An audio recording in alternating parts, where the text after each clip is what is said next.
굿모닝. 말씀 전하기 전에 먼저 광고하겠습니다. 오늘 아침은 특별 메뉴가 준비되어 있습니다. 목사님이 그걸 만들겠다고 어젯밤에 연습까지 했거든요. 그냥 가시면 손해예요. 레스토랑에서 보다 훨씬 맛있습니다. 메뉴는 비밀. 오케이. 본문을 그럼 읽을까요? 마가복음 10장 13절에서 22절까지인데 제가 한 절, 여러분이 한 절 그렇게 읽겠습니다. 사람들이 어린이들을 예수께 데리고 와서 쓰다듬어 주시기를 바랐다. 그런데 제자들이 그들을 꾸짖었다. 그러나 예수께서는 이것을 보시고 노하셔서 제자들에게 말씀하셨다. 어린이들에게 이것을 하라고 먹지 말아라.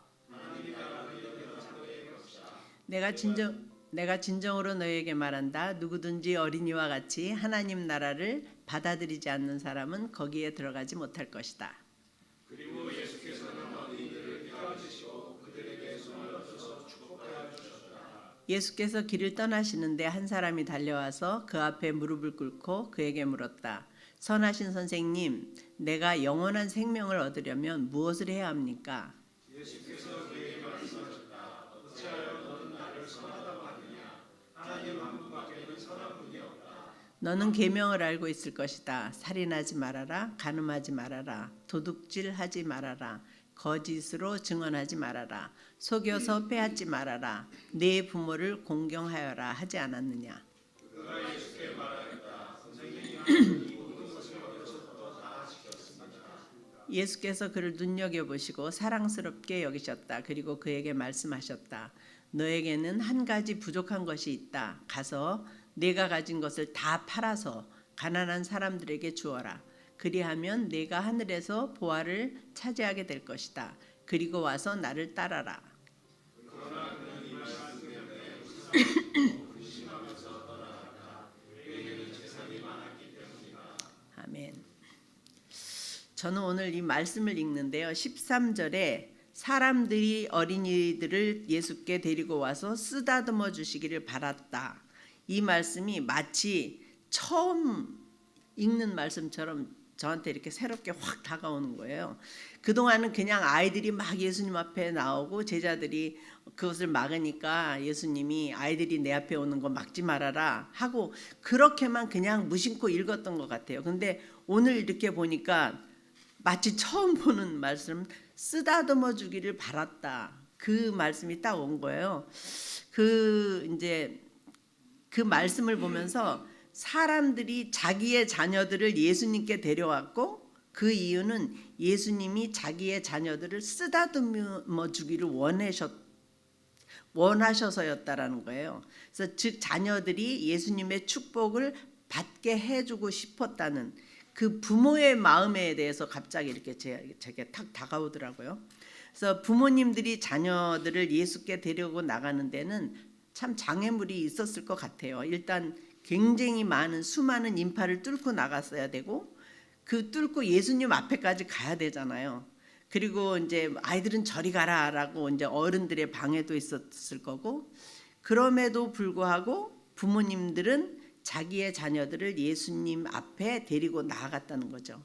왜냐하면 주님의 만져주심, 주님의 축복의 그 가치를 굉장히 소중히 여겼기 때문이라는 거예요.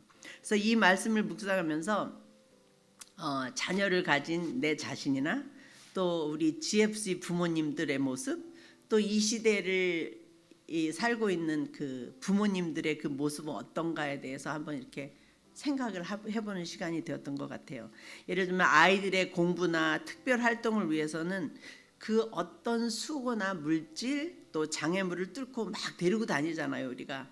근데 과연 주님의 만져주심, 주님의 축복, 그 주님 앞에 데리고 나아가기 위해서는 얼마나 우리가 열심을 내고 있는지, 얼마나 희생의 수고를 하고 있는지 생각해보는 그런 말씀이 됐던 것 같아요. 정말 세상은 너무나 험하죠. 우리 자녀들이 살아가야 하는 세상, 또 아이들이 매일 접해야 하는 학교 생활과 또 그 안에서의 가르침은 이제 우리가 더 이상 믿을 수 없는 그런 세상에 우리가 살고 있잖아요. 정말 사탄이 여기저기서 우는 사자처럼 입을 벌리고 우리 자녀들을 삼키려고 하고 있고 또 온갖 감언이설로 마치 뱀이 하와를 속여서 죄를 짓게 만드는 것처럼 우리 자녀들을 온갖 달콤한 말로 속이고 속삭이고 있다는 거죠. 이런 세상을 살아내고 있는 우리 자녀들을 정말 우리가 매일매일 주님 앞에 데리고 나가서 그리스도의 보혈로 덮어달라는 기도와 또 어떠한 속삭임에도 넘어가지 않도록 이 자녀들을 말씀으로 채우도록 그렇게 도와주지 않는다면 과연 이 다음에 우리 아이들이 어떻게 될까? 우리 아이들이 어떻게 살까? 갑자기 두려운 마음이 생기는 거예요.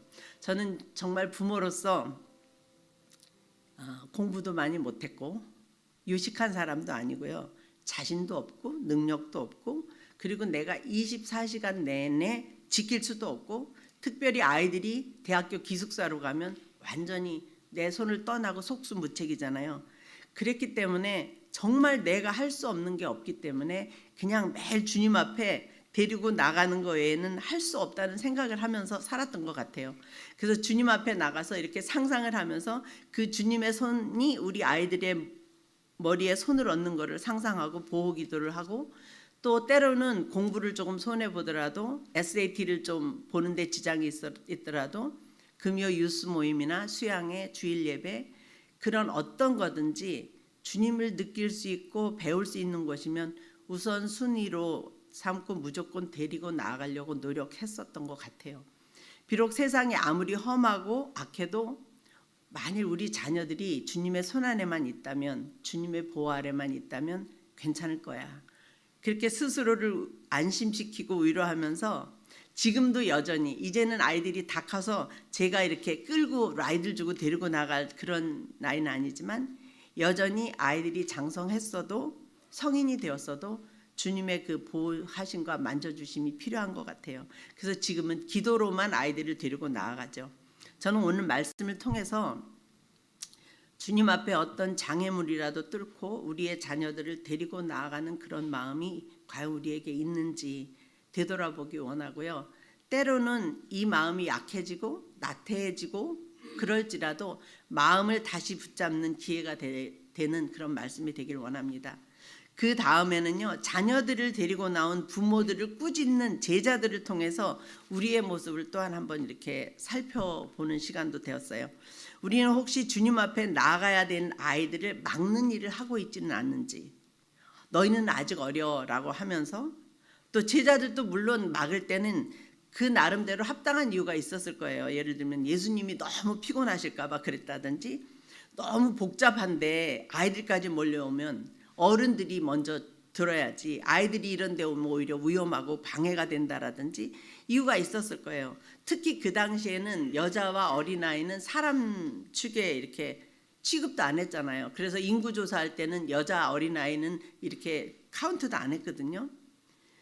그렇지만 주님의 마음은 주님의 관심은 그들과 달랐던 것 같아요. 주님은 이렇게 약하고 소외되고 그런 여인이나 이들에게 더 관심이 많았고 소중히 여겼다는 거죠. 저는 이 제자의 모습을 통해서 나 역시도 자녀들이 주님 앞에 나오는 것을 때로는 부모로서 때로는 제자로서 즉 교회 리더십으로서 방해하고 막는 모습이 있을 수 있겠구나라는 걸 생각하게 된 거예요. 부모로서는 특히 한국은 더하죠. 고3이 되면 아예 그 중고등부가 그냥 애들이 없다고 해요. 지금은 어떤지 모르겠어요. 공부해야 돼, 액티비티 가야지, 피곤한데 등의 여러 가지 이유로 아이들이 주님 앞에 나가는 것을 부모로서 방해할 수도 있었을 거고 또 교회적으로는 이제는 많이 달라졌지만 모든 사역이나 시스템 이런 게 어른 위주였었잖아요. 아주 오래전에 그 사랑의 교회 처음 이렇게 건축했을 때 생각이 나요. 그 새 이 빌딩에 갔는데 본당은 막 너무너무 멋있는 거예요. 근데 막상 주일학교 애들이 많은데 주일학교 애들이 공부할 방이라든지 그 유스 애들 예배드릴 큰 교실 그런 건 없더라고요. 그래서 지금 생각에 그 식당을 이렇게 테이블 여러 군데 흩어져서 주일학교 애들 분방 공부를 했었던 일이 생각이 나요.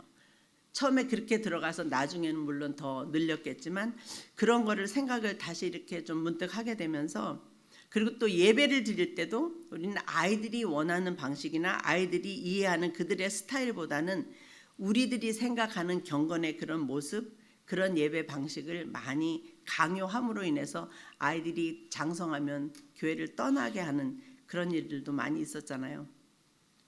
그래서 오늘 이 제자들의 모습을 통해서 과연 누가 아이들이 주님 앞에 나오는 것을 막고 있는 걸까? 우리의 어떤 모습이나 사고가 우리 자녀들을 주님 앞에 나오는 것을 막고 있는 걸까? 그들을 막는 건 군중이 아니라 주님을 잘 따른다고 했던 제자들이었다는 것을 보면서 우리의 모습을 다시 한번 돌아보는 시간이 되었던 것 같아요. 그리고 두 번째로는 주님께서 어린아이와 같지 않으면 천국에 들어갈 수 없다라고 하신 어린아이가 주는 영적인 의미예요. 어린아이들은 어른들보다 순수한 것 같아요. 그리고 부모님을 전적으로 의지하죠. 의지할 수밖에 없으니까. 물론 그것이 착하다는 의미는 아니에요. 진짜 어린아이가 떼쓰는 거 보고 고집 피울 때 보면 착하지는 않은 것 같아요. 그렇지만 아이들은 엄마가 오늘 내가 먹을 저녁을 준비해 줄까? 내 은행에 잔고가 있나? 우리 엄마가 내 장래에 뭐 쓸 돈을 준비했나? 이렇게 걱정하고 머리 굴리고 의심하고 그러진 않는 것 같아요. No matter what, 엄마는 나를 사랑하고 엄마 나 배고파 하면 먹을 게 나올 걸 알고 있고, 그리고 힘들고 두려우면 그 품에 그냥 안겨버리고. 아이들을 기르면서 보면요, 참 우리 자녀들이 얼마나 뻔뻔하고 염치 없는지. 근데 그 모습이 싫지 않다는 거예요. 너무 사랑스럽고 해주고 싶고. 그래서 하나님은 이런 어린아이의 모습처럼 우리가 주님을 의심하지 않고 전적으로 의지하며 무슨 상황이든지 주님 품에 안기면 난 안전해라고 느끼는 그런 신뢰를 원하신다는 생각을 하게 됩니다. 그 다음에 단락에 부자 젊은이에 대해서도 나오잖아요. 이 부자 젊은이와의 대화에서도 주님은 같은 의미의 말씀을 하신다고 생각이 들었어요. 영생을 얻기 위해서 무엇을 해야 할까요? 라고 물었을 때, 그러면서 모든 계명을 자신이 다 지켰다고 했을 때 주님께서는 그를 사랑스럽게 보시면서 그렇게 얘기하시죠. 근데 네가 부족한 게 있다고 한 가지 중요한 말씀을 그렇지만 단호하게 하세요. 네가 할 수 있는 게 없다. 그렇지만 한 가지, 네가 가진 것을 반쯤 정도만 팔아서 바쳐라가 아니라 다 전부 팔아서 가난한 사람에게 주어라. 그리하면 하늘의 보화를 내가 차지하게 될 거다라고 하십니다. 이 말씀의 의미가 뭘까요? 그 청년은 아마도 자기의 그 많은 재산을 믿고 의지하면서 한편으로는 주님을 따르고 그렇게 살았던 것 같아요. 그런데 그가 전 재산을 다 팔아서 누구한테 준다면 아무것도 없는 거잖아요. 오직 주님 한 분만 믿고 가야 되는 거잖아요. 주님은 그렇게 할 때 내가 너를 책임져 줄 거고 하늘나라의 보화로 너에게 줄 거야 라고 하시는 거죠. 주님은 오늘 이 시대를 살고 있는 여전히 주님 플러스 뭔가를 의지하며 살고 있는 우리에게도 내가 의지하고 있는 거 그거 다 내려놓고 너는 전적으로 나만 의지하고 나를 따르라. 그러면 내가 너에게 더 좋은 하늘나라의 보화로 채워줄게 라고 말씀하시는 것 같았어요. 그런데 정말 이게 쉬운 일은 아님을 저도 경험했어요. 모든 계명을 다 지켰던 이 청년이 이 말씀에 울상을 짓고 갔다고 한 거 보면 계명을 지키는 것보다 이거를 다 내려놓는 거는 더 힘든 것 같아요. 이게 머리로는 알겠는데요. 삶으로 옮기는 것이 정말 힘들어요. 왜냐하면 내 눈에 안 보이잖아요. 그리고 우리는 세상을 살면서 이미 너무나 많이 속기도 하고 많은 불신을 경험했고 공짜가 없다라는 것을 경험했기 때문에 내 손에 무언가를 잡고 있어야 안심이 되는 것 같아요. 우리 모두는. 저도 목사님이 처음에 직장을 다 내려놓고 풀타임 목회를 결정할 때 정말 힘들었거든요. 만일 목사님의 수입이 조금 변변치 않고 직장에서 잘릴랑 말랑 그런 위기였으면 조금 쉬웠을 것 같아요. 그런데 수입도 괜찮았고 보험이 뭐 치과 안경까지 다 되고 심지어는 우리가 같이 살고 있던 조카들까지 보험이 다 되고 생명보험까지 되는데 이거 다 내려놓으면 어떡하지? 이 모든 것을 다 내려놓는다는 거는 이제 나는 빈털털이고 주님이 나를 먹여주지 않으면 우린 그냥 끝이고 굶어요. 나는 돈 벌 능력도 없는데. 그래서 이 모든 것이 결정한다는 게 되게 힘들었었던 그런 기억이 나요. 그렇지만 이렇게 돌이켜보면 하나님이 한 번도 우리를 돈이 부족해서 내가 위축되게 하신 적이 없고 필요할 때마다 모든 걸 채워줬던 것을 경험하게 됐습니다. 저는 오늘 이 말씀을 통해서 제 자신도 그렇지만 우리 모두가 주님의 음성을 듣게 되는 귀한 시간이 되길 원합니다. 그리고 어린아이처럼 그냥 의심하지 말고 주님만을 믿고 의지하고 내가 나도 모르게 의지하고 있는 나의 재산이나 또 다른 어떤 것 그런 것이 있다면 다 내려놓고 주님만을 따르는 결단하는 그래서 주님의 그 보화를 경험하는 우리 모두가 되기를 정말 간절히 축복하며 기도하기 원합니다. 기도합니다. 하나님 아버지 감사합니다. 오늘 말씀을 통해서 정말 두 가지 주님께서 저에게 말씀을 주신 것 감사합니다. 정말 부모로서 이 세상의 그 어떤 것을 자식에게 물려주기보다 주님의 축복을 받는 것을 가장 우선순위로 삼는 그 삶을 사는 저희 부모가 되길 원합니다. 그리고 또한 주님을 따를 때 한 손에는 내가 뭔가 의지할 수 있는 그 무엇을 남겨놓기보다는 전적으로 이 모든 것을 내려놓고 주님 아니면 저는 아무것도 없습니다. 주님이 나의 전부입니다. 주님이 저를 책임져 주실 것이라는 것을 믿는 믿음으로 주님을 따르는 우리 모두가 되기를 원합니다. 그러한 믿음을 우리에게 주시옵소서. 감사드리며 예수님의 이름으로 기도합니다. 아멘.